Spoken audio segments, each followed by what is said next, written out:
تخيل معايا تفيق الصباح تهز تليفونك وتلقى آلاف المغاربة كيجريو في زنقة وحدة، رجال نساء شباب وحتى أطفال صغار، ماشي هاربين من حرب، ماشي من زلزال وماشي من مجاعة، غير حلم واحد كيخليهم يخاطروا بكل شيء، يوصلوا سبتة ومليليا. المشهد كان صادم، أصوات الصراخ تخلطات مع أصوات المواج، ناس كيعوموا في البحر وناس كيتسلقوا الأسوار الحديدية، والعالم كامل بدا كيسول شنو اللي خلى هذا العدد الكبير من الناس يغامروا بحياتهم. وشفت الماس مصيبة المنكر، شفت المرأة عندها ترابي بالكاميرا، 3 ولادها، النساء الرجال بسيطو العزيزة، مصيبة الكحلات شي عمره ما كان.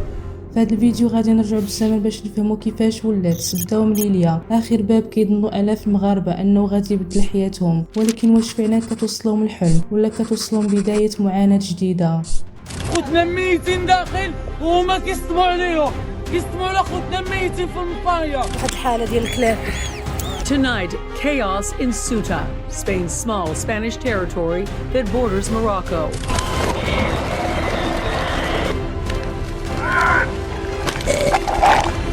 They're coming over the top!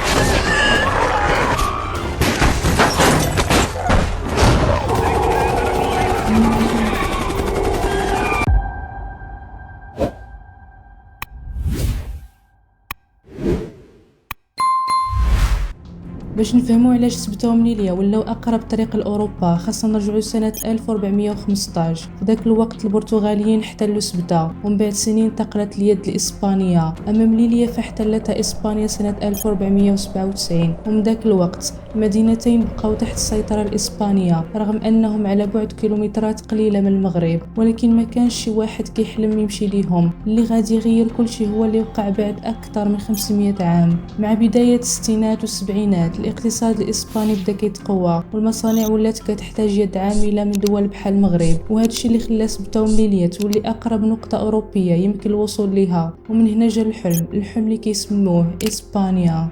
والصبليوني لاحني وسط الماء وما حنش فيا، كيقول لك اللي بغى يدوز ما يدوزش من السياج، كيقول لك يضرب في الماء وما حنش فيه، وقلت لي ما كنعرفش نعوم، ما كنعرفش نوقف فوق الماء، ولاحني جبتني قال لي ادخل ولاحني وسط الماء.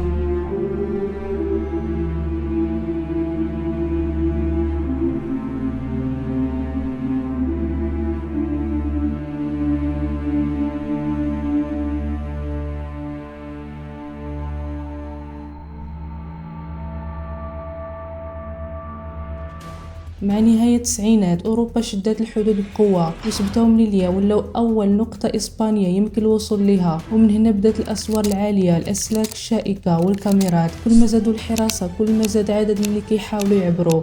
أنا إلا وصلت أخاوة دخلت بنادم تما كيغرق، عتقوهم ولا شوفوا تعملوا معاهم شي حال. هادشي راه بزاف أخاوة ديالي. شكون اللي نقصتينا وشكون اللي خرج؟ لا أنا خرجت راسي أخاوة ديالي.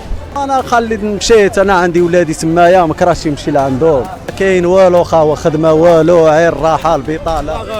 سامحي في الوالدين ديالنا وماشيين هاد الغربه اخوتي، خليناهم منطيحين، والله غالب والله ياخذ الحق فيهم وربي كبير. واغلب الناس ما كيبغيوش يبقاو سبتة ومليليا، هاد المدينتين بالنسبه ليهم محطه عبور فقط. الهدف الحقيقي هو الوصول للبر الاسباني ومن بعد ربما فرنسا او المانيا، لكن الوصول ما كانش نهايه الرحله. بزاف كيبقاو عالقين شهور وحتى سنين كينتظروا قرار او تسويه او فرصه. عليه راسك البحر، شي علاش خلي قلب ميمتك مغبون وكتبكي. فتح لك اوروبا جنه، بغيتي اخويا تمشي لاوروبا تحسن وضعيتك، سير الله يسهل لك، لكن خدم عقلك اصاحبي، سير بشي طريقه قانونيه، سير نقي، سير زوين، دير شي ديبلوم تحت منك، دير شي حرفه تحت منك، دير تقرا اللغه، دبرك شي مرة تزوج بيها تديك، المهم سير قانوني.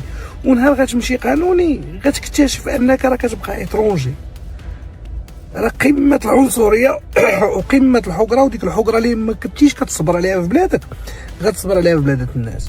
بمجرد ما كيوصل المهاجر لسبتة ومليليا الرحله الحقيقيه كتبدا. ما كاينش قطار مباشر لمدريد، كاين انتظار طويل ومجهول، ايام كدوز وانت ما عارفش غدا واش غادي يوقع. والحياه داخل اوروبا ماشي دائما كيف كيتخيلوها، خدمه صعيبه، الكرا غالي، واللي ما عندوش الوراق كيبقى كيعاني. دابا اسبانيا ونهضر على اوروبا كامله، الحياه ولات غاليه، الحياه ولات قاصحه.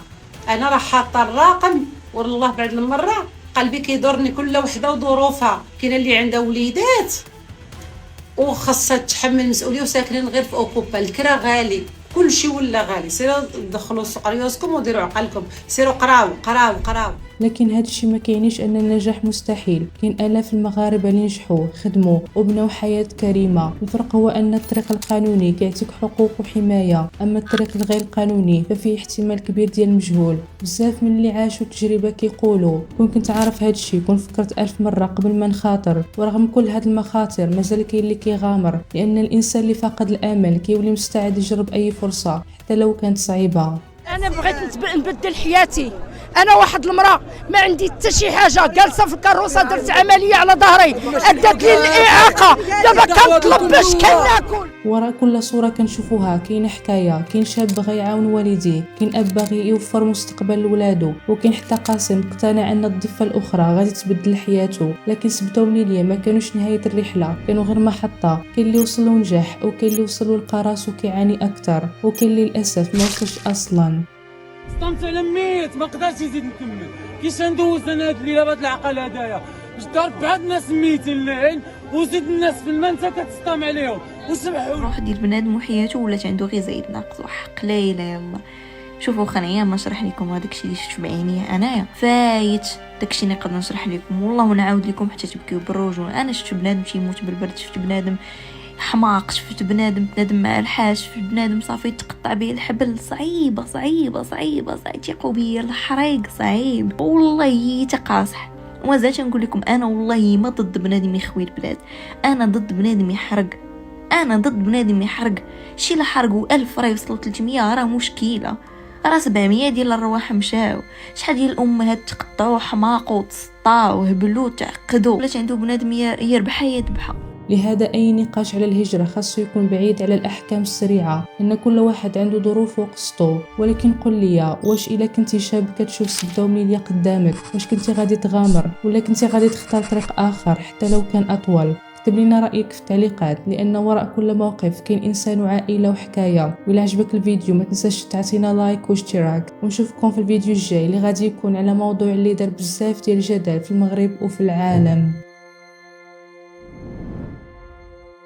واحد الحاله ديال الكلام، واحد الحاله ديال الكلام. فكرت باش نجي نقلب على راسي. شنو يلا طاح شي واحد. الله، لا حول ولا قوه الا بالله. غيزقاو دابا واقيلا. طاح واحد الدري مسكين من الفوق الراس، وعباد الله كتموت، اللي في البحر اللي في الزمر. صافي نمشي بحالي انا وبناتي. لا لا لا لا يلا نمشيو يلا نمشيو يلا نمشيو يلا نمشيو يلا نمشيو يلا نعمة يلا نعمة واش جايه يلا